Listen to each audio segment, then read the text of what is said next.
आज हम आपको एक मालिक और विश्वासघात नौकर की कहानी बताएंगे। चलिए शुरू करते हैं। पुरानी हवेली की दीवारें पर बेलें चढ़ी हैं, कोयल की आवाज। एक बूढ़ा व्यक्ति लकड़ी की कुर्सी पर बैठा अखबार पढ़ रहा है। राजन साहब खांसते हुए, मोतीलाल, अब मेरी उम्र ज्यादा हो गई है, रात को नींद भी कम आती है, हवेली की देखरेख अब मुझसे नहीं होती। मोतीलाल कहता है, हुजूर, जब तक सांस चलेगी आपके लिए खड़ा रहूंगा, लेकिन अब मेरी भी हड्डियां जवाब दे रही हैं। राजन साहब बोले, इसीलिए मैंने नया लड़का रखा है, शिवा। तेज लगता है, क्या तुमने देखा उसे? मोतीलाल थोड़ा संदेह से बोला, हाँ हुजूर, देखा है। बोलने में तेज, पर आंखों में कुछ और चमक है। शिवा दूर खड़ा सुन रहा है, मुस्कुराता है, पर नजरें चुपचाप घूम रही हैं। मोतीलाल अपने बेटे किशन से बात करता है। बेटा, पढ़े लिखे हो, फिर भी नौकरी नहीं मिली। सोचता हूँ मालिक से कहूँ कि तुम्हें हवेली की जिम्मेदारी दें। किशन बोला, बाबा, वो शिवा मुझे सही नहीं लगता, रोज मालिक के कमरे में चुपचाप जाता है, कुछ तो गड़बड़ है।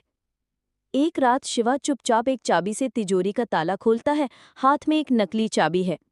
शिवा धीरे से मन में सोचता है, बूढ़े राजन की पूरी दौलत, और अब मैं इसे लेकर चला जाऊंगा।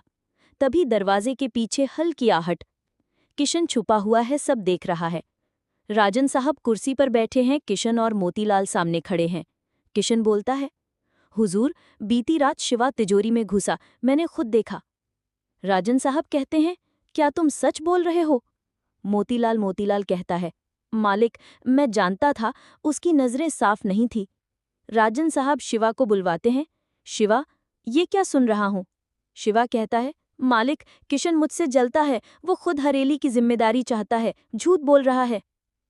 राजन साहब उलझन में पड़ जाते हैं, क्योंकि उनके पास कोई सबूत नहीं। रात को राजन साहब, किशन और सिपाही छुपकर तिजोरी कक्ष की निगरानी करते हैं। मोतीलाल अंदर तिजोरी के पास बैठा पहरा दे रहा है। रात को 12 बजे शिवा आता है। शिवा को मोतीलाल मिल जाता है। शिवा गुस्से में कहता है, हट जा बूढ़े, वरना इस बार तुझे जान से मार दूंगा। मोतीलाल, जब तक जिंदा हूं तिजोरी को कोई हाथ नहीं लगा सकता। शिवा धक्का देता है, मोतीलाल गिर पड़ता है। तभी सिपाही और राजन साहब निकलते हैं।